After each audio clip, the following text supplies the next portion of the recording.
வணக்கம். இந்த வீடியோவில் நம்ம எதை பற்றி பார்க்க போகிறோம் அப்படின்னா, சபாநாயகர், மக்களவை சபாநாயகர் ஸ்பெசிஃபிக்காக இந்திய அரசியலமைப்பில் சபாநாயகருக்கு என்னென்ன அதிகாரங்கள் தரப்பட்டு இருக்குது அப்படிங்கிறத ஷார்ட் அண்ட் ஸ்வீட்டாக நான் சொல்ல ட்ரை பண்ணுறேன். ஸோ ஸ்பீக்கர் ஆஃப் லோக்சபா, மக்களவை சபாநாயகர். ஸோ அவங்க எப்படி தேர்ந்தெடுப்பாங்க அப்படின்னா, அவர் கண்டிப்பாக ஒரு தொகுதிக்கு எம்பியாக இருந்தால் மட்டும்தான், அதிலிருந்து தான் அந்த மக்களவையில் ஒரு உறுப்பினராக இருக்கணும், அதுலேருந்து ஒருத்தரை தேர்ந்தெடுப்பாங்க. Speaker of Lok Sabha selected by the Lok Sabha from amongst is members. 543 நாடாளுமன்ற தொகுதிக்கு ஒரு தேர்தல் நடக்குது. அந்த தேர்தல் முடிவுகள் வருது, எல்லாமே பதவி ஏற்கிறாங்க அப்படிங்கிறது. தற்காலிக சபாநாயகர் அப்படின்னு சொல்லிட்டு ஒருத்தர் வருவார். மோஸ்ட்லி தற்காலிக சபாநாயகர் அப்படிங்கிறது அந்த அவையில் யாரெல்லாம் தேர்ந்தெடுக்கப்பட்டாங்களோ அதில் மூத்த உறுப்பினர் யாரோ அவங்க தான் தற்காலிக சபாநாயகராக இருப்பார். அவருக்கு குடியரசுத் தலைவர் பதவி பிரமாணம் செஞ்சு வைப்பாங்க. இதே தான் சட்டமன்றத்துக்கும். இங்கே ஆளுநர் அந்த தற்காலிக சபாநாயகருக்கு பதவி பிரமாணம் செஞ்சு வைப்பாங்க. அவர் தான் மற்ற உறுப்பினர் அத்தனை பேருக்கும் பதவி பிரமாணம் செஞ்சு வைப்பார். தற்காலிக சபாநாயகர் யாரோ அவர் தான் எல்லாத்துக்குமே பதவி பிரமாணம் செஞ்சு வைப்பார். இங்கிலீஷில் தற்காலிக சபாநாயகருக்கு ப்ரோட்டம் ஸ்பீக்கர் அப்படிம்பாங்க.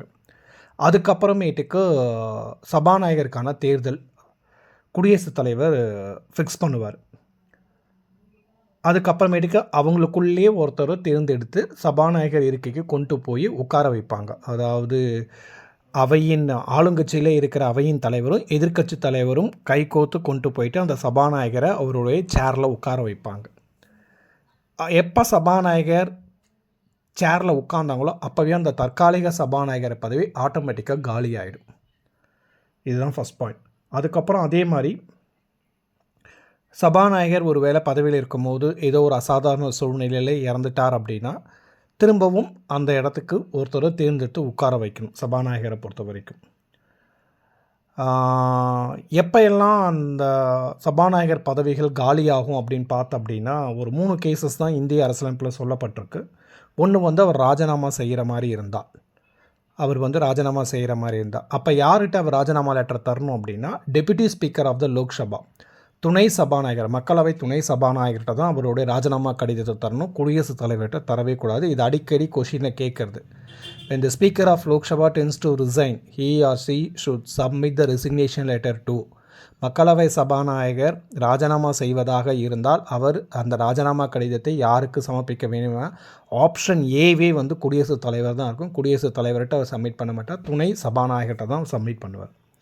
செகண்ட், இன்னொரு சுச்சுவேஷனில் எப்போ அது காலி ஆகும் அப்படின்னு பார்த்தா அப்படின்னா, if he ceases to be a member of the Lok Sabha, அதாவது மக்களவை உறுப்பினராக தேர்ந்தெடுக்கப்பட்டதே செல்லாது அப்படின்னு கோர்ட் உத்தரவிட்டுருச்சு அப்படின்னா ஆட்டோமேட்டிக்காக அது காலி ஆகிடும். Third one, removed by the resolution passed by the majority of all the members of the Lok Sabha. மக்களவை உறுப்பினர்களில் இருக்கிற அத்தனை பேரும் சேர்ந்து மெஜாரிட்டியாக இவரை நாங்கள் பதவியிலிருந்து விலகிறோம் அப்படின்னு சொல்லிட்டு மசோதாவை பாஸ் பண்ணிட்டாங்க அப்படின்னா மக்களவை சபாநாயகர் பதவி காலியாகிடும். இந்த 3 சுச்சுவேஷனில் மட்டும்தான் மக்களவை சபாநாயகர் பதவி காலியாகும். அதே மாதிரி இப்போ 5 வருடங்கள் இருக்குது. 5 வருடங்கள் அந்த மக்களவை முடியுது, இல்லை சட்டமன்றம் முடியுது அப்படின்னாலுமே சபாநாயகர் பதவி காலியே ஆகாது. ஓகேங்களா? அடுத்த எலெக்ஷன் முடிஞ்சு தற்காலிக சபாநாயகர்லாம் அந்த இடத்துல வேறு ஒரு சபாநாயகர் உட்கார்ற வரைக்கும் அந்த போஸ்ட் அதில் அப்படியே இருக்கும். Whenever the Lok Sabha is dissolved, the Speaker does not vacate his office and continues till the newly elected Lok Sabha meets.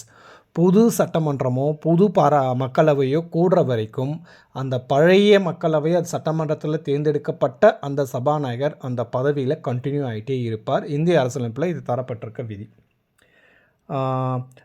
இப்போ சபாநாயகரை பொறுத்த வரைக்கும் இந்திய அரசியலமைப்பில் அவருக்கு எத்தனாவது ஆர்டர் ஆஃப் பிரசிடென்ஸ் அப்படின்னு பார்த்தோம் அப்படின்னா 6வது இடத்துல வச்சுருக்காங்க. முதல் இடம் குடியரசுத் தலைவர், 2வது துணை குடியரசுத் தலைவர், 3வது பிரதம மந்திரி, 4வது கவர்னர், 5வதுல முன்னாள் குடியரசுத் தலைவர்கள் மற்றும் துணை பிரதமர் இருந்தாங்க அப்படின்னா துணை பிரதமர்கள். ஓகேங்களா? 5வதுல. 6வதுல மக்களவை சபாநாயகரும் உச்சநீதிமன்ற தலைமை நீதிபதியும். ஆர்டர் ஆஃப் பிரசிடென்ஸில் பார்த்தோம் அப்படின்னா 6th ரேங்க்கில் மக்களவை சபாநாயகர் இருக்காங்க. ஸோ இவங்களோட முக்கியமான வேலைகள் என்ன அப்படின்னு பார்த்தீங்கன்னா, மக்களவை நடத்துறதுக்கு இவங்க தான் தலைவர்.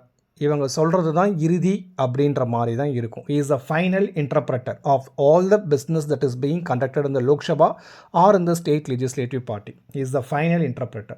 அதே மாதிரி ஒரு மசோதா பண மசோதாவா இல்லையா அப்படிங்கிற சர்டிஃபிகேஷன் ஸ்பீக்கருக்கு தான் கொடுக்கப்பட்டிருக்க அதிகாரம் அப்படிங்கிறது. அதே மாதிரி இந்த கட்சி தாவல் தடை ஆன்டி டிஃபெக்ஷன் இப்போ தமிழ்நாட்டில் நடந்துகிட்டு இருக்குது இல்லை, கிட்டத்தட்ட அதே இந்த ஆன்டி டிஃபெக்ஷன் லாவை ஃபைனல் டிசிஷன் இது சரி அந்த தப்பு அப்படின்னு முடிவு பண்ணுறது சபாநாயகர். அதுக்கப்புறம் அது கோர்ட்டுக்கு போகுன்றது செகண்டரி சினாரியோ.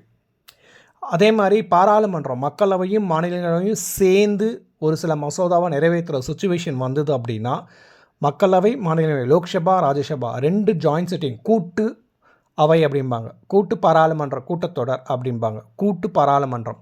இதுக்கு தலைமை தாங்குவதும் மக்களவை சபாநாயகராக தான் இருப்பாங்க. இந்த கொஷினும் யூபிஎஸ்சியில் கேட்டிருக்காங்க. Joint sittings of the parliament is being headed by நாடாளுமன்றத்தின் கூட்டு அவை, அதாவது இரு அவைகள் மக்களவை மாநிலங்களவை. இதுக்கு தலைமை தாங்குபவர் யார்? ஆப்ஷன் ஏ பிரசிடென்ட் இருக்கும், option B deputy chairman of ராஜ்யசபான்னு இருக்கும், option C speaker of Lok Sabha chief justice of இந்தியான்னு கேட்டிருப்பாங்க. It should be speaker of Lok Sabha அப்படிங்கிறது தான் இருக்கும். ஸோ இவருடைய வேலைகள் அப்படின்றது கிட்டத்தட்ட மக்களவையை சுமூகமாக நடத்திட்டு போகிறது. ஃபைனல் டெசிஷன் அத்தாரிட்டி அந்த மக்களவையில் அவர் தான் இருப்பார். அதே மாதிரி joint sittings of the both houses of the parliament அப்படிங்கிறதையும் அவர் தான் நடத்துவார் அப்படிங்கிறது. இந்த சபாநாயகர் இந்த துணை சபாநாயகர் அப்படிங்கிறது இந்திய அரசியலமைப்பில் எங்கேருந்து எடுத்திருக்காங்க அப்படின்னா 1919 இந்திய அரசாங்க சட்டம் government of India act of 1919 Montagu Chelmsford சீர்திருத்தம் அப்படிம்பாங்க, மாண்டேங் செம்ஸ்ஃபார்ம்டு ரிஃபார்ம்ஸ் அப்படிம்பாங்க. ஸோ அதில் இருந்து தான் இந்த சபாநாயகர் துணை சபாநாயகர் அவங்க எடுத்திருக்காங்க. ஸோ இந்தியா பொது தேர்தல் சந்தித்ததுக்கப்புறம் முதல் சபாநாயகராக இருந்தது ஜிவி மாவலன்கர் அப்படிங்கிறவர் 1952 இருந்தார். அதேமாதிரி ரொம்ப காலம் சபாநாயகராக இருந்தது மக்களவை சபாநாயகர் வந்து பல்ராம் ஜாக்கர். அதேமாதிரி குடியரசுத் தலைவராக ஆனவர் மக்களவை சபாநாயகராக இருந்து குடியரசுத் தலைவர் ஆனது பார்த்தா அப்படின்னா நீலம் சஞ்சீவ ரெட்டி. முதல் பெண் சபாநாயகர் பார்த்தா அப்படின்னா மீரா குமார். அதுக்கடுத்தது 2வது பெண் சபாநாயகர் பார்த்தீங்கன்னா சுமித்ரா மகாராஜன். இவங்க 2 பேர் தான், சுமித்ரா மகாஜன் இவங்க 2 பேர் தான் இது வரைக்கும் பெண் சபாநாயகராக இருந்திருக்காங்க, மக்களவை சபாநாயகராக இருந்திருக்காங்க. தற்போதைய மக்களவை சபாநாயகர் வந்து திரு ஓம் பிர்லா, அவர் தான் அந்த பதவியை வகிச்சிட்ருக்கிறார். ஸோ இதே மாதிரி அப்புறம் மாநிலங்களவைக்கு யார் தலைமை தாங்குவா அப்படின்னு பார்த்தா சேர்மேன் ஆஃப் த ராஜ்யசபா அப்படிம்பாங்க. இந்த இடத்துல ஸ்பீக்கர் ஆஃப் லோக்சபாம்பாங்க, மக்களவை தலைவர். அந்த இடத்துல இங்கிலீஷில் சேர்மன் ஆஃப் த ராஜ்யசபா, ஆனால் தமிழில் மாநிலங்களவை தலைவர் அப்படின்னு தான் சொல்லுவாங்க. யார் சேர்மன் ஆஃப் த ராஜ்யசபா இருப்பாங்க அப்படின்னு பார்த்தோம் அப்படின்னா துணை குடியரசுத் தலைவர் தான் சேர்மன் ஆஃப் த ராஜ்யசபாவாக டிஃபால்ட்டாக இருப்பாங்க. ஓகேங்களா, துணை குடியரசுத் தலைவர் யார் இருக்காங்களோ அவங்க தான் சேர்மன் ஆஃப் த ராஜ்யசபாவாக இருப்பாங்க. நல்லா யோசிச்சுக்கோங்க, மக்களவை சபாநாயகர் ராஜினாமா செய்யறதா இருந்தால் மக்களவை துணை சபாநாயகர்கிட்ட அவருடைய ராஜினாமா கடிதத்தை வைக்கணும். மாநிலங்களவை தலைவர் ராஜினாமா செய்யறதா இருந்தால் குடியரசுத் தலைவர்கிட்ட தான் அவர் ராஜினாமா வைக்கணும். ஏன் அப்படின்னா மாநிலங்களவை தலைவர் யார் அப்படின்னா வைஸ் பிரசிடென்ட் ஆஃப் இந்தியா, துணை குடியரசுத் தலைவர் தான் மாநிலங்களவை தலைவராக இருப்பார். ஸோ அப்போ அவர் ராஜினாமா கடிதத்தை யார்கிட்ட வைக்கணும்? குடியரசுத் தலைவர்கிட்ட தான் வைக்கணும். இது ரெண்டுமே கொஞ்சம் பேரடாக்ஸாக இருக்கும், அதை மட்டும் நல்லா நோட் பண்ணிக்கோங்க. மக்களவை சபாநாயகர் ராஜினாமா கடிதம் துணை சபாநாயகர்கிட்ட வைப்பாங்க, மக்களவை துணை சபாநாயகர். மாநிலங்களவை தலைவரோட ராஜினாமா கடிதம் இந்திய குடியரசுத் தலைவர்கிட்ட சமர்ப்பிக்கப்படும். ஸோ ஸ்பீக்கர் ஆஃப் லோக்சபா பொறுத்த வரைக்கும் இதே தான் கிட்டத்தட்ட வந்து ஸ்டேட் லெஜிஸ்லேட்டிவ் அசம்பிளி மாநில சட்டமன்றத்துக்கு இருக்கிறதுக்கும் இதே தான் வந்து உங்களுக்கு இதே பவர்ஸ் இதே தான் இருக்கும். ரொம்ப பெரிய டிஃப்ரென்ஸ்லாம் எதுவுமே இதில் இருக்கிறதுக்கான வாய்ப்புகள் கிடையாது. இந்திய அரசியலமைப்பில் சரத்து 93 the speaker and deputy speaker of the Lok Sabha house of the people அப்படிம்பாங்க. ஓகேங்களா, ஸ்பீக்கர் மற்றும் துணை சபாநாயகரை பற்றி சொல்கிற சரத்து வந்து 93. சரத்து 94 பார்த்தோம் அப்படின்னா அவங்களுடைய ரெசிக்னேஷன் அதை பற்றி சொல்கிறது. அதே மாதிரி 95, 96, 97 இது எல்லாமே இவங்களுடைய எப்படி ரிமூவ் பண்ணுறது, அதனுடைய பவர்ஸ் என்ன அப்படிங்கிறத சொல்கிறது தான். ஸோ எக்ஸாக்டாக சொல்லணுன்னா 92லேருந்து 97 வரைக்கும் speaker and deputy speaker of Lok Sabha பற்றி இந்திய சரத்து அமைப்பு சொல்லுது. இந்திய அரசியலமைப்பு வந்து 93 இருந்து 97 வரைக்கும் 93 the speaker and deputy speaker of the Lok Sabha, 94 vacation and resignation of and removal from the offices of the speaker and the deputy speaker. Article 95, power of the deputy speaker or other person to perform the duties of the office of or to act as the speaker.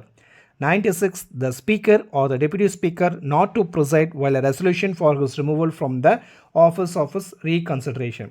அதே மாதிரி joint சிட்டிங்கை பொறுத்த வரைக்கும் article 108, ஓகேங்களா, மக்களவை மாநிலங்களவை ரெண்டுமே சேர்ந்து ஒரு மசோதாவை தாக்கல் பண்ணுறது வந்து ஜாயிண்ட் சிட்டிங், கூட்டு.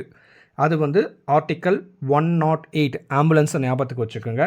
108 தமிழ்நாடு சட்டமன்றத்துக்கு இப்போக்கி ரிலேட்டடாக இருக்குது. No offence, no comments. அதே மாதிரி மணி பில்ஸ், பண மசோதா 110. ஸோ இதுதான் முக்கியமான articles speaker and deputy speaker of Lok Sabha பற்றி. தேங்க்யூ ஃபார் வாட்சிங் த வீடியோ.